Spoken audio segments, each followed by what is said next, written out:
Hi there, Karen here from Sugar Free Quilts. Today's tutorial is all about loop binding. So I'm going to show you how to join your binding in a loop before you actually apply it to your quilt. It'll fit any size, it'll work with any size. And I also include some pointers on getting some nice miters and some other things along the way. I hope you'll join me and I hope you find it helpful. Did you know that you can create a binding loop of a predetermined length so that when you put it on your quilt, it will fit like a glove? There's no need for stopping and starting and making it fit at the end. So today we are just going to use this placemat just so you can see the whole process in all its steps. But this will work on any quilt. And today I'm going to show you how.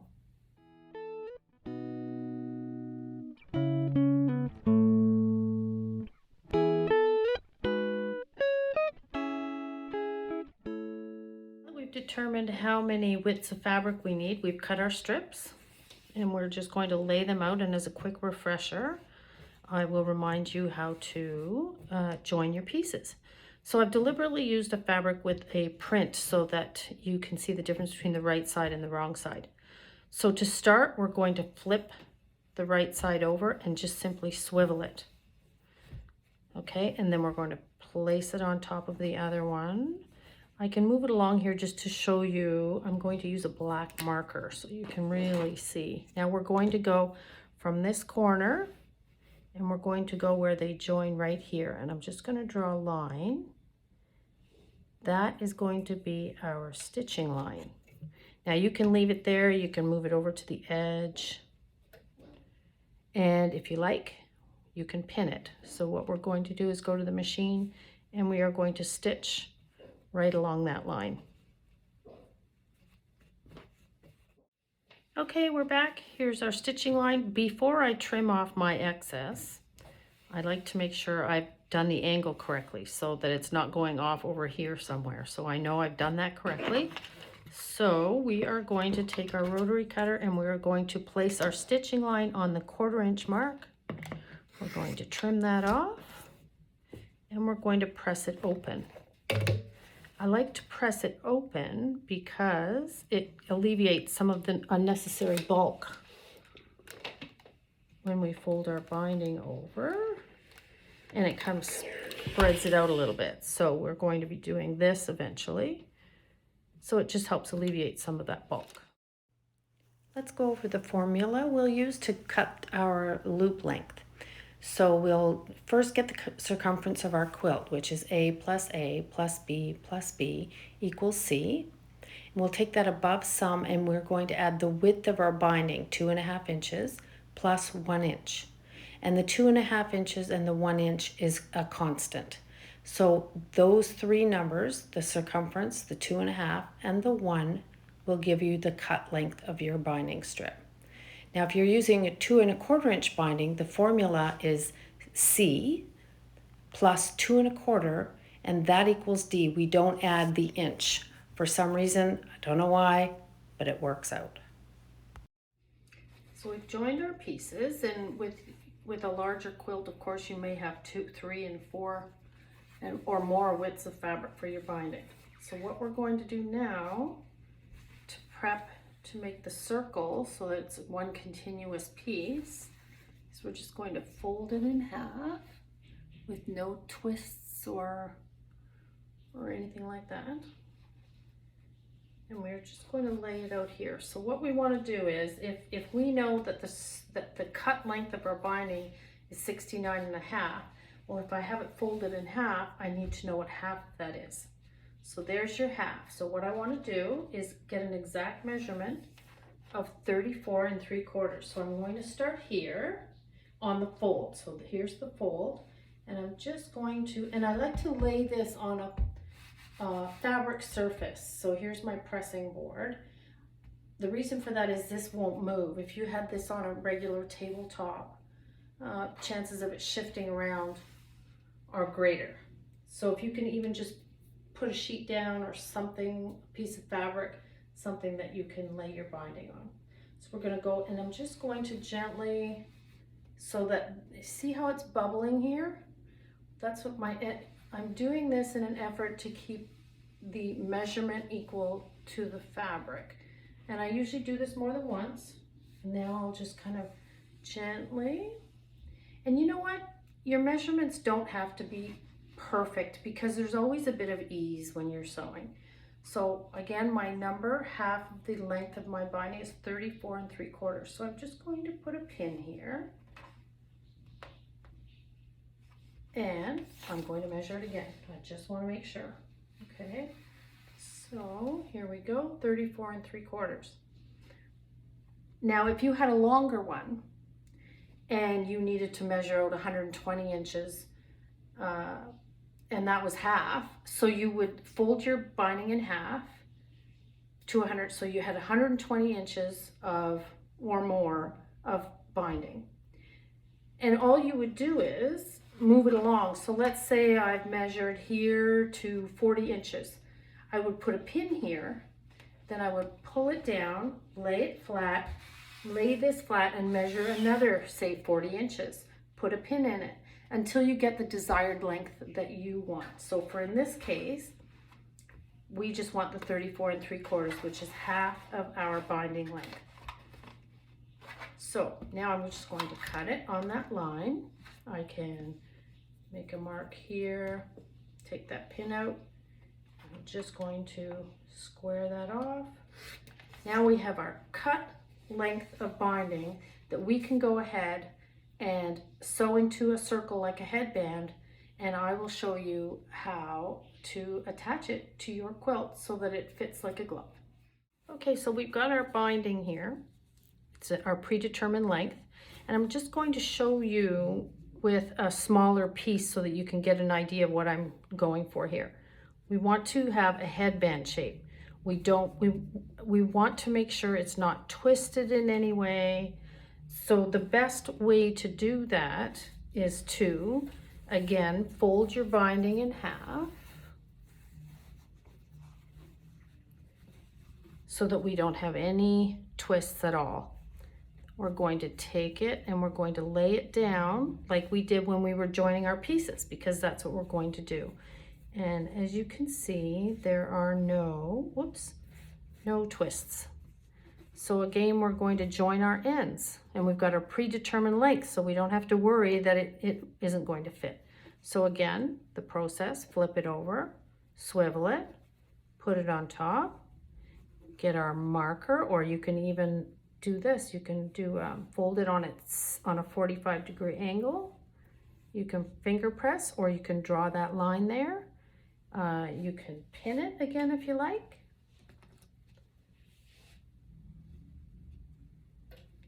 And we are going to go to the machine, and we are going to repeat the step of when we put all our pieces together, and then you will have one continuous loop. Here we are back again. I've done my final stitch on my binding, and again we'll repeat the steps. We'll press this open, and then you will have a continuous loop with no twists. It's all one piece. The next step is to press it lengthwise all the way around, and if you notice, I'm going to I'm pressing, I'm not pulling. I don't want to do this sort of thing. I want the grains to remain straight. So we don't want any of this going on. We really just want to press it in place. I'm sort of lifting. I'm not sure if you can see that as I go. And then I just move it along until the entire piece is pressed. Also, you can see, because I've cut it on the straight grain, I've got some fraying going on here. We can trim those off later. When you cut on the bias, for bias binding of when I'm designing letters or anything like that, the beauty of cutting on the bias is you don't get this fraying. But it's no big deal. This is nice and straight, doesn't stretch on us when we attach it as binding on our quilts, so that's how I prefer to cut it. Before we get started with laying out our binding and attaching it to our quilt, I just want to mention one thing. We've got a couple of joins here. And sometimes you can have 3 and 4 and more joins. So what might be a good idea to start with is just make sure that your joins don't land on a corner, because we're going to have enough bulk there as it is. So I just kind of like to, first I sort of center my first join on the bottom center. And then I'm going to go around and I'm just going to, and it's not going to be a perfect fit right now. You're just going to check, here's my other join. And it looks like I don't have any joins near my corners. If I would have, I could just shuffle it along and play with it some more. And then I can just mark on my binding where my center bottom will be. And that way I know that when I join my binding to my quilt, I won't have any finicky corners and extra bulk, where that's usually the trickiest part for everyone to do. So that just takes away that problem. The next step is to find the center of both our binding and our quilt. So I've already, as you can see here, I've marked off the center of the quilt. We'll call it a quilt. I know it's a placemat, today it's a quilt. And I'm going to find one of my joins. I'm going to pleat it here. I'm going to pin, and then I am going to find the other end, so fold it in half basically. Okay, so now I've folded it in half and I'm going to pin this end.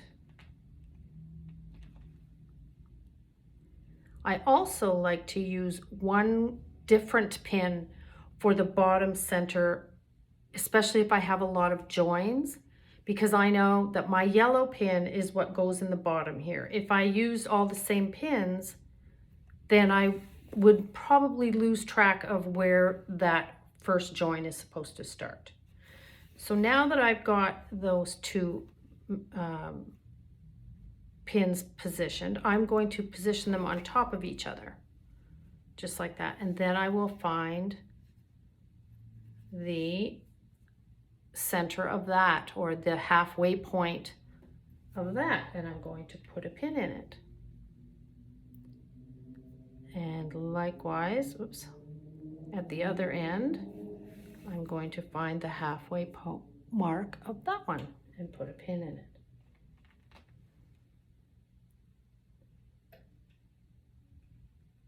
Now, here's my yellow pin, my bottom center, raw edge to raw edge. My binding is folded in half. I'm going to pin that piece. Then I'm going to go around. I'm going to make sure I don't have any twists. I don't have to position this over here at all right now. I just want to pin my center marks right here. Make sure there's no twists. Come up, move along. Find my center of my placemat with the center of my pinned position. Again, no twisting. You want to make sure this doesn't happen. So that's why you just kind of move along. Position. Make sure this isn't twisted. So we're good to go. We have no twists. Our raw edges are facing the outside. I'm starting on the back of my quilt, in case that wasn't obvious. And now let's go over to the machine and we'll see if it worked out. I know a lot of people out there really don't like binding. It's intimidating. They don't know where to put the seam allowance.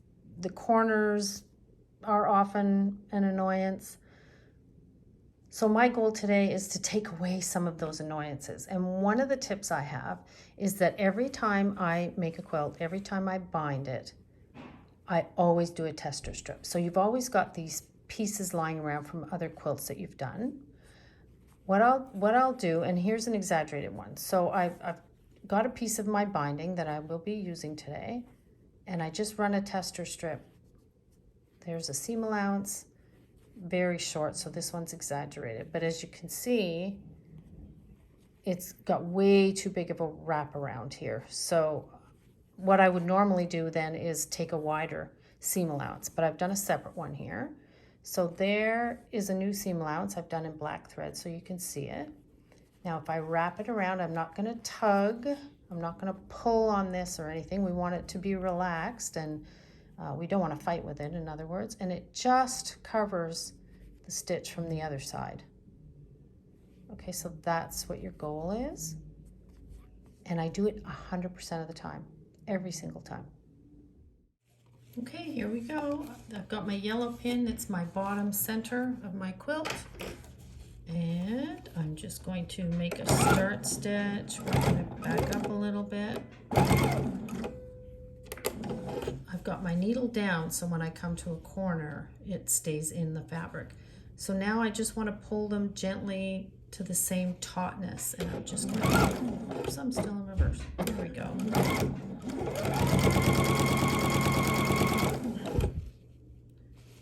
Just a little bit of time, making sure I don't tug on this too hard. I don't want it ending up twisted or stretched. Now, when I come up here, I've got my pin in this one over here, so I'm just going to fold this in on itself a little bit so it doesn't pull as I get closer to my corner. Now I'm close to my corner. You can see it here. I'm just going to zoom in a little bit. I'm going to make a mark that's equal distance. Here's my seam allowance. You don't usually have to make this kind of marks, but this is where I want to stop. This is my seam allowance going this way. This is my seam allowance coming this way. I want my needle to stop in that position, and then see this corner, we're going to go off that corner. So what I'll do when I get there is stop to see if it's fairly accurate as far as positioning goes, and I'll show you how. I'll just make one more stitch. Now, if I pivot, you can see that, I'm going to come out a little bit, that is indeed 1/4 of an inch. So I'm going to go off the end. We're going to lift, remove it from the machine, and then right here, how do I explain this? So we're going to pull this across. Let's fold this up out of the way. All right, so we're going to pull this across so this raw edge of your binding is even in a straight line with the bottom of your quilt, and this is a nice 45-degree angle, that fold. We're going to bring it back so that our raw edges are now aligned and our fold is even with this raw edge. And we're going to lay that right down there like that. And we are using the same seam allowance. We are going to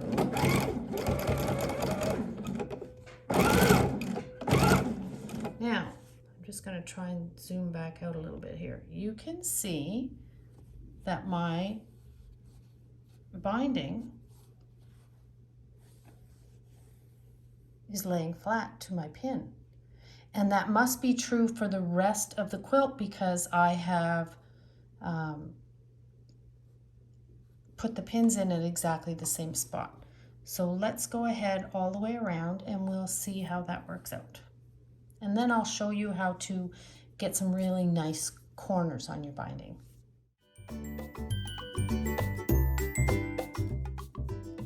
Again, I'll just show you the corner again. I'm folding this up so that it doesn't cause any pull or tension here.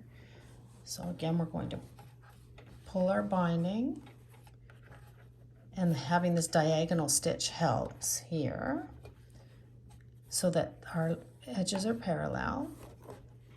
We're going to fold it back so that our fold is even with our raw edge and our raw edge is even along here. Okay, let's stitch again. Another tip I'd like to give you is, let's say this is a 80-inch long quilt. So you're doing this 80 inches. Well, let's take our pin and put it back here. So this is our center again. And this is 40 inches long, let's say, because this is our center. you're going to start your binding up here. Then you're going to pull taut gently, but taut, so you can see that they are the same tautness. And then maybe stick another pin in there until you get there. So now you're only dealing with 20 inches to make sure that it's all nice and taut, and because there will be some ease here and there. We all know that. Things need easing sometimes. So if you do that every 15 to 20 inches by starting and going to the next pin and just holding that taut and then finding that new center, that will help keep everything in line. Here we are, we're coming to the last leg of the journey. Here's where we started. And a little back stitch. And what do you know? It worked. So now let's finish the binding on the right side of our quilt with the machine. You can roll over your edges, and if you like, you can clip them. The goal is to not have any ripples when we're done. So that's why we want to keep everything on the straight grain, everything nice and flat, not this sort of thing. We don't want to end up with something like that. So if clipping helps you, by all means, or pinning, by all means, do that. So now, along the straight edge, it's pretty straightforward, so we'll go through that quickly, but when I get to corners, I'll zoom in a little bit and show you how I get a nice miter on my corners of my binding. I'm coming to the last little bit before I get to the corner, a couple inches. So I'm going to stop with my needle down. I'm going to position the binding on the next row that I'm working on. And you see how I'm starting to get a nice little angle here? I'm going to try to keep that angle, and the way to do that is to fold this up and pinch it. And while it's folded, and then lay it back down. And it might not be perfect, so then you just play with it. You tuck it in a little more till you're happy with the angle, and you position this one's all ready to go. And the reason you do not put this one down and then this one over is because as your foot comes along, it's going to help hold that in place. If it were this way, it would want to push that up, and then you might run into problems. So I like to, again, lift it, pinch that corner, curl it over, play with it till you're happy with it. There you have a nice little miter. Position everything ready to go.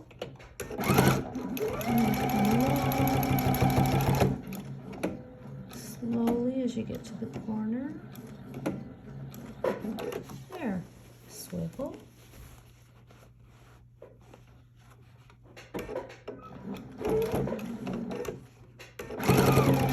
Keep going until you get to the next corner.